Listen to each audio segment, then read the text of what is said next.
और आज की कहानी गुजरात के अहमदाबाद की है। ये बात 2012 की है। अहमदाबाद में एक थाना आता है, नवरंगपुरा पुलिस थाना। 2 मई के दिन नवरंगपुरा पुलिस थाना के क्षेत्र में एक सुनसान गली में कूड़े के ढेर पर एक नवजात शिशु पड़ा मिला। जब एक राहगीर सुबह की सैर पर निकला था, जब उसने उस कूड़े के ढेर की तरफ ध्यान दिया, वहां एक छोटे से बच्चे की आवाज सुनाई दी। जब उसने गौर से देखा तो वो एक नवजात बच्चा था। राहगीर ने तुरंत अपने मोबाइल से पुलिस को सूचना दी। कुछ ही देर में पुलिस स्टेशन से एक टीम मौके पर पहुंची। पुलिस अधिकारियों ने बच्चे को देखा, जो कि बिना किसी कपड़े के कूड़े में लिपटा हुआ था।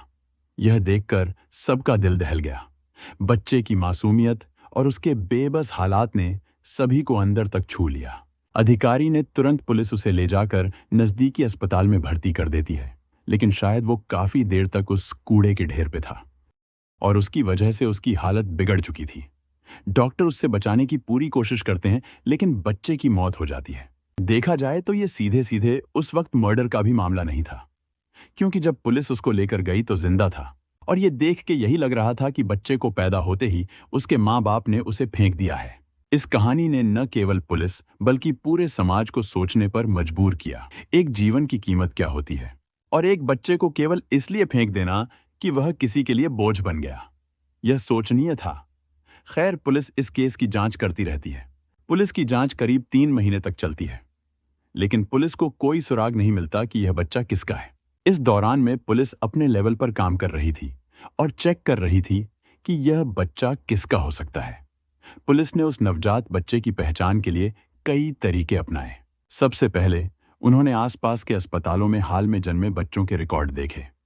उन्हें पता चला कि कुछ महिलाएं हाल ही में गर्भवती थीं। फिर पुलिस ने स्थानीय स्वास्थ्य केंद्रों से जानकारी ली।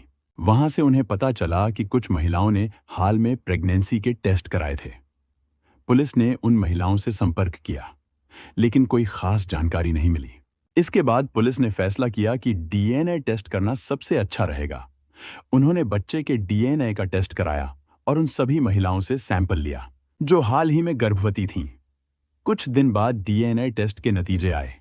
पुलिस को पता चला कि प्रीति, जो पिछले महीने एक बच्चे को जन्म देकर अस्पताल गई थी, उसका डीएनए नवजात बच्चे के डीएनए से मेल खाता था। पुलिस ने तुरंत प्रीति के घर का रुख किया। पुलिस ने जब प्रीति से पूछताछ की तो उसे अपने अपराध को स्वीकार करने के अलावा कोई चारा नहीं था। उसने बताया कि हाँ, उसने नवजात बच्चे को कूड़े के ढेर पर फेंका। इसी के साथ एक अजीब सी कहानी शुरू हुई। 24 साल की प्रीति शादीशुदा थी।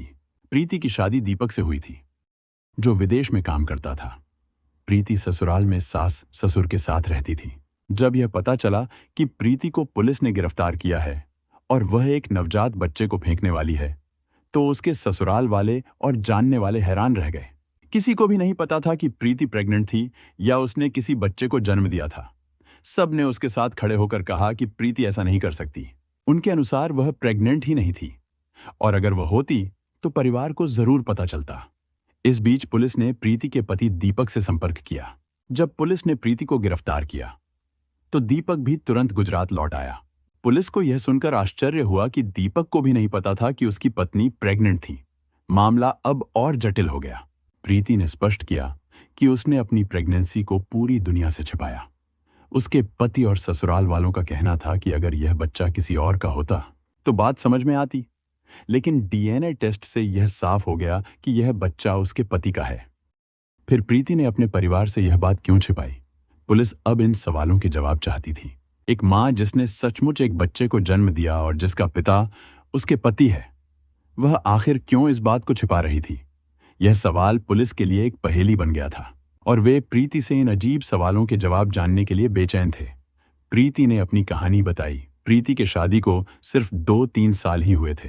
जब मेरे पति दीपक विदेश में काम कर रहे थे, तब घर के काम के बाद मेरे पास काफी खाली समय था। उस वक्त मैंने सोशल मीडिया की ओर रुख किया। धीरे धीरे मैं फेसबुक पर एक शख्स विशाल से जुड़ गई।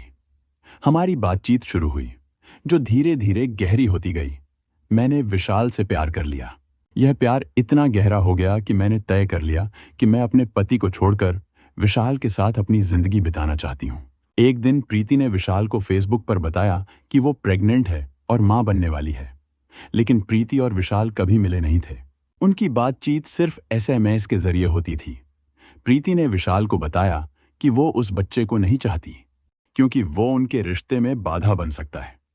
विशाल ने उसे सलाह दी कि वह बच्चे को फेंक दे, क्योंकि प्रेगनेंसी को छुपाना अब मुश्किल हो रहा था। प्रीति ने विशाल की बात मान ली।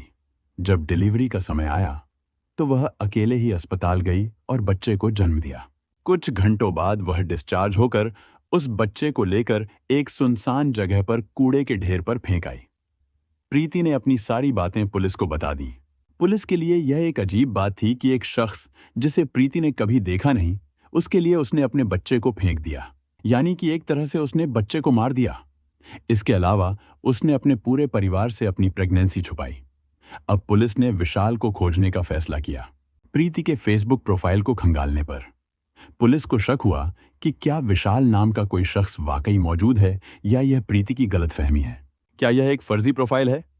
पुलिस जांच करती रही, लेकिन कोई ठोस सबूत नहीं मिला। इस बीच पुलिस को पता चला कि प्रीति जिस फेसबुक प्रोफाइल का इस्तेमाल कर रही थी, उस पर एक सिम कार्ड था। यह सिम कार्ड उसकी भतीजी सुधा के नाम पर था। पुलिस को समझ में आया कि प्रीति इस प्रोफाइल को सुधा के सिम से चला रही है। यह सवाल उठता है कि सुधा का इसमें क्या कनेक्शन है। तब पुलिस को पता चला कि सुधा की एक और करीबी रिश्तेदार है, साक्षी, जो प्रीति की ननद है। सुधा और साक्षी दोनों एक दूसरे के करीब हैं। अब पुलिस की कोशिश थी कि वे सुधा और साक्षी से और जानकारी हासिल कर सके, ताकि मामले की तह तक पहुंचा जा सके। पुलिस ने जब प्रीति के फेसबुक प्रोफाइल से जुड़ी जानकारियों की गहराई से जांच की, तो उन्हें सुधा का सिम कार्ड और साक्षी का नाम मिला। इस आधार पर पुलिस ने फैसला किया कि उन्हें सुधा से पूछताछ करनी चाहिए, ताकि यह पता चल सके कि वह विशाल के बारे में क्या जानती है। प्रीति का यह कदम कि उसने अपने बच्चे को कूड़े के ढेर पर फेंक दिया, यह एक गंभीर मामला था। पुलिस ने सुधा और साक्षी को अगले दिन पुलिस स्टेशन बुलाया। अगले दिन जब पुलिस ने सुधा और साक्षी का इंतजार किया, तो वे दोनों नहीं आईं। फिर एक चौंकाने वाली खबर आई। शाम को जानकारी मिली कि उसी गांव में जहां दोनों रहती थीं, नदी से 2 महिलाओं की लाशें मिली हैं। जब पुलिस ने शवों की पहचान की, तो यह सुधा और साक्षी निकली। इस घटना ने पूरे मामले को और भी जटिल बना दिया। अब पुलिस को यह समझना था कि क्या ये दोनों लाशें प्रीति के मामले से जुड़ी हुई थीं, या क्या उनके निधन का कोई और कारण था। इस घटना ने पुलिस की जांच में एक नया मोड़ ला दिया था। सुधा और साक्षी की पोस्टमार्टम रिपोर्ट में पाया गया कि उनकी मौत में कोई अनहोनी नहीं थी। दोनों ने नदी में छलांग लगाई और डूबने से उनकी जान गई। गांव के कुछ गवाहों ने भी बताया कि उन्होंने सुधा और साक्षी को नदी की तरफ जाते हुए देखा था। अब मामला और भी जटिल हो गया था। एक नवजात बच्चे की मौत हो चुकी थी। उसकी मां प्रीति पुलिस की कस्टडी में थी, और जिन 2 लोगों से पुलिस पूछताछ करना चाहती थी, वे अचानक खुदकुशी कर चुकी थीं। पुलिस को अब यह समझना था कि असली कहानी क्या थी। उन्होंने सुधा और साक्षी के करीबी दोस्तों से पूछताछ शुरू की। पुलिस को सुधा की एक बहुत करीबी दोस्त मिली, जिसने एक चौंकाने वाला खुलासा किया। लगभग सभी हमारी उम्र के थे जब दीपक विदेश चला गया। प्रीति यहां ससुराल में अकेली थी, और ननद सास के बीच अक्सर मजाक होते रहते थे। इसी दौरान सुधा और साक्षी ने प्रीति के साथ एक नया मजाक करने का फैसला किया। उन्होंने फेसबुक पर एक फर्जी आईडी बनाई, जिसका नाम रखा विशाल, और प्रीति को दोस्ती के लिए रिक्वेस्ट भेजी। प्रीति ने इसे स्वीकार कर लिया, और फिर दोनों के बीच बातचीत शुरू हो गई। प्रीति विशाल को एक असली व्यक्ति समझकर उससे बात कर रही थी, जबकि सच तो यह था कि यह आईडी सुधा और साक्षी चला रही थी। धीरे धीरे प्रीति को विशाल से प्यार हो गया, और उसे लगा कि विशाल वास्तव में है। इस मजाक को गंभीरता से लेते हुए प्रीति ने तय किया कि वह विशाल के साथ अपना घर बसाएगी। लेकिन उसने कभी अपने परिवार, पति दीपक, या यहां तक कि सुधा को भी नहीं बताया कि वह गर्भवती है। किसी को भी इस बारे में जानकारी नहीं थी। जब प्रीति ने विशाल को बताया कि वह प्रेग्नेंट है और बच्चे का क्या करे, तो सुधा और साक्षी को हंसी आ गई। उन्हें लगा कि प्रीति मजाक कर रही है। उन्होंने जवाब दिया कि अगर बच्चा हो जाए तो उसे फेंक दें, ताकि उनकी जिंदगी में कोई रुकावट ना आए। प्रीति ने इस बात को गंभीरता से लिया, मान लिया कि विशाल की सलाह सही है, और इसी सोच के चलते उसने अपने नवजात बच्चे को कूड़े के ढेर पर फेंक दिया। जब पुलिस ने सुधा और साक्षी को जांच के लिए बुलाया, तो उन्हें लगा कि अगर यह बात उजागर हुई कि बच्चे को फेंकने का सुझाव उन्होंने दिया था, तो वे भी मुसीबत में पड़ सकती हैं। इस डर से दोनों ने नदी में कूदकर आत्महत्या कर ली। इस तरह एक मजाक और फर्जी फेसबुक आईडी ने 3 लोगों की जान ले ली। प्रीति की नासमझी सुधा और साक्षी का मजाक और इसके परिणाम स्वरूप हुई त्रासदी ने सबको चौंका दिया। अब यह एक जटिल मामला बन गया था, जिसमें परिवार के सभी सदस्य सदमे में थे। जब प्रीति को पता चला कि विशाल नाम का कोई शख्स था ही नहीं और उसके साथ मजाक किया गया था, तो उसकी मानसिक स्थिति और भी बिगड़ गई। उसे समझ में आया कि उसने अपने परिवार और बच्चे के साथ जो किया, वह सिर्फ एक गलतफहमी का नतीजा था। इस कहानी से एक महत्वपूर्ण सीख मिलती है। प्रीति ने अपने परिवार से अपनी प्रेगनेंसी को छुपाकर न केवल अपने बच्चे को संकट में डाला, बल्कि अपने प्रियजनों को भी। यह हमें यह याद दिलाता है कि रिश्तों में ईमानदारी बहुत जरूरी है। सोशल मीडिया पर संपर्क करते समय सतर्क रहना भी जरूरी है, क्योंकि प्रीति की कहानी में झूठी पहचान और मजाक ने गंभीर परिणाम दिए। एक जीवन का मूल्य समझना और किसी भी कारण से उसे त्यागने का निर्णय लेना अस्वीकार्य है। आज की दूसरी कहानी मुंबई की है। मुंबई के पास ही एक जगह है ठाणे। ये बात 2010 की है। ठाणे में यादव परिवार रहता है। परिवार में मिलिंद यादव, उनकी पत्नी कुसुम यादव और उनकी बेटी सिया यादव थे, और वह अपनी माता पिता की एकलौती संतान थी। सिया ने अपनी यूनिवर्सिटी में शानदार प्रदर्शन किया था और वह डबल एमए की पढ़ाई कर रही है और अपने परिवार की उम्मीदों पर खरी उतर रही थी। सिया 23 साल की थी। आमतौर पर आज भी हमारे देश के बहुत सारे इलाकों में ऐसा होता है कि जब बेटी ग्रेजुएशन कर लेती है और फिर पोस्ट ग्रेजुएशन की पढ़ाई कर लेती है, तो परिवार उसके लिए लड़का देखना शुरू कर देता है। इसी परंपरा के तहत सिया के माता पिता भी उसकी शादी के लिए एक लड़के का प्रस्ताव लाते हैं, जो एक प्रतिष्ठित मल्टीनेशनल कंपनी में काम करता था। परिवार खुश था और बात आगे बढ़ती है। इसी बीच सिया की मां एक पंडित को बुलाती है और उसे सिया की कुंडली दिखाई जाती है।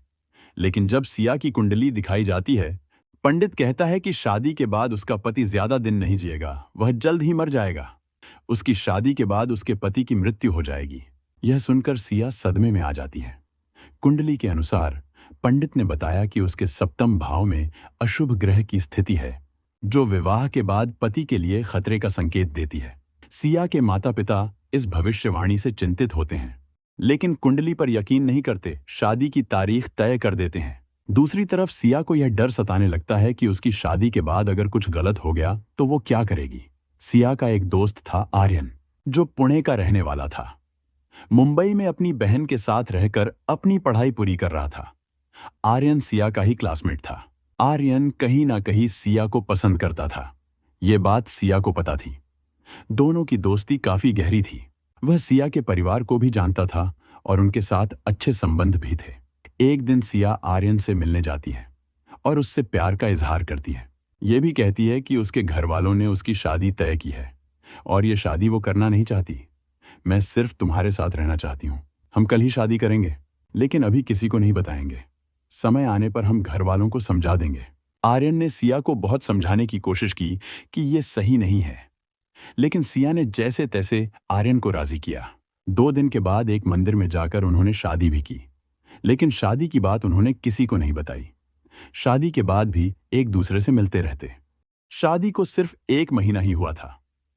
अचानक आर्यन बीमार रहने लगा, तबीयत खराब होने लगी। जब तबीयत खराब होने लगती तो डॉक्टर के पास चला जाता। उसके तमाम टेस्ट हुए, लेकिन जो उसका ब्लड टेस्ट हुआ वो भी नॉर्मल आया।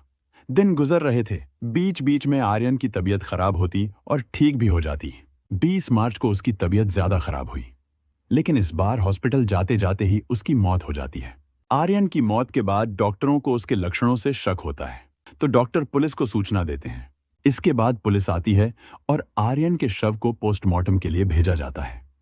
पोस्टमार्टम में उसकी मौत की वजह का खुलासा होता है कि उसे जहर दिया गया था, जिससे कहानी में साजिश का रहस्य और गहरा हो जाता है। अब जब जहर की बात आई तो फिर आर्यन के घर वालों ने मुंह खोलना शुरू किया, क्योंकि अब तक उन्हें सच्चाई पता नहीं थी। उन्होंने कहा कि पिछले काफी वक्त से आर्यन जब भी सिया से मिलता तो उसकी तबीयत खराब होती थी और हर बार उसे एक जूस पिलाती थी। पुलिस की जांच की सुई अब सिया पर थी। जब पुलिस ने सिया से पूछताछ की तो एक कहानी निकलकर सामने आई। सिया की शादी की बात चल रही थी। उसकी कुंडली देखने के बाद पंडित ने यह कहा था कि उसके पति की मौत हो जाएगी। एक तरह से उसने मान लिया था कि ऐसे ही होगा। कुंडली के अनुसार शादी के बाद उसका पति मर जाएगा, इसीलिए उसने आर्यन से शादी की। उसको लगा था कि शादी के 1-2 महीने बाद आर्यन की मौत हो जाएगी। घर वालों ने जिसके साथ शादी तय की थी, उसके साथ शादी करेगी और सब कुछ ठीक हो जाएगा। लेकिन शादी के बाद भी आर्यन को कुछ नहीं हुआ। तो सिया ने आर्यन को मारने की साजिश रची ताकि उसकी दूसरी शादी का रास्ता साफ हो सके। इंटरनेट पर उसे एक खतरनाक जहर के बारे में पता चला जिसे कम मात्रा में दिया जाए तो वह धीरे धीरे असर करता है और किसी को शक नहीं होता। उसने योजना बनाई कि वह इस जहर को आर्यन के खाने पीने की चीजों में मिलाएगी ताकि धीरे धीरे उसकी सेहत खराब हो जाए और किसी को उसकी साजिश का पता न चले। पहले तो सिया ने आर्यन को अपने घर बुलाना शुरू किया और जब भी वह आता वह उसे अपने हाथों से जूस पिलाती जिसमें उसने थोड़ी सी मात्रा में जहर मिला रखा था। आर्यन को शुरुआत में अजीब महसूस हुआ, लेकिन उसने इसे नजरअंदाज कर दिया। धीरे धीरे जैसे ही सिया ने जहर की मात्रा बढ़ाई, आर्यन की सेहत बिगड़ने लगी। उसे बार बार उल्टियां होने लगीं और कमजोरी महसूस होने लगी। आर्यन के परिवार वालों ने उसे कई डॉक्टरों को दिखाया, लेकिन किसी को असली वजह का पता नहीं चला। सिया को लगा कि उसकी योजना सफल हो रही है, लेकिन उसकी हरकतों से शक बढ़ने लगा। आखिरकार एक दिन आर्यन की तबीयत इतनी बिगड़ गई कि उसे सर्वेश्वर अस्पताल में भर्ती करना पड़ा। डॉक्टरों ने जब उसके लक्षणों का विश्लेषण किया तो उन्हें संदेह हुआ और उन्होंने पुलिस को सूचना दी। आर्यन का शव पोस्टमार्टम के लिए भेजा गया और पोस्टमार्टम रिपोर्ट में जहर की मौजूदगी का पता चला, जिससे सिया की साजिश बेनकाब होने के कगार पर आ गई। सिया की साजिश धीरे धीरे सामने आने लगी थी। पुलिस ने उसके खिलाफ सबूत जुटाना शुरू किया। आर्यन के पोस्टमार्टम रिपोर्ट और सिया द्वारा दिए गए जूस की जानकारी से सिया की भूमिका पर पुलिस का शक गहराता गया। सिया ने यह सोचा था कि धीरे धीरे जहर देकर वह आर्यन को मौत के घाट उतार देगी और उसकी दूसरी शादी के रास्ते में कोई रुकावट नहीं आएगी। लेकिन उसकी योजना उसके ही खिलाफ हो गई, क्योंकि आर्यन की मौत ने पुलिस को इस मामले की गहराई में जाने पर मजबूर कर दिया। जांच के दौरान पुलिस को सिया के इंटरनेट सर्च हिस्ट्री में जहर से जुड़ी खोजों के प्रमाण मिले, जिससे उसकी मंशा साफ हो गई। इसके अलावा आर्यन के दोस्तों और परिवार से मिली जानकारी ने भी पुलिस को यह समझने में मदद की कि सिया ने अपने अंधविश्वास में फंसकर यह कदम उठाया था। सिया ने अपने अंधविश्वास और झूठे विश्वासों में फंसकर न केवल एक निर्दोष का जीवन लिया, बल्कि अपने ही भविष्य को अंधकार में डाल दिया। यह कहानी इस सीख के साथ समाप्त होती है कि अंधविश्वास और कुतर्कों के आधार पर गलत फैसले लेना न केवल खुद को बल्कि दूसरों को भी बर्बादी की ओर ले जा सकता है। हमारा उद्देश्य है कि लोग इन कहानियों से सीख लें और ऐसे रास्तों पर चलने से बचें। अपनों को नुकसान पहुंचा सकते हैं। यह कहानी एक चेतावनी है ताकि हम सब मिलकर अपने समाज को बेहतर बना सकें। इसी तरह की सच्ची घटनाओं और सीखों के साथ मैं फिर लौटूंगा। तब तक के लिए सुरक्षित रहे, सतर्क रहे और ध्यान रखें कि किसी भी संदिग्ध स्थिति में सही कदम उठाना कितना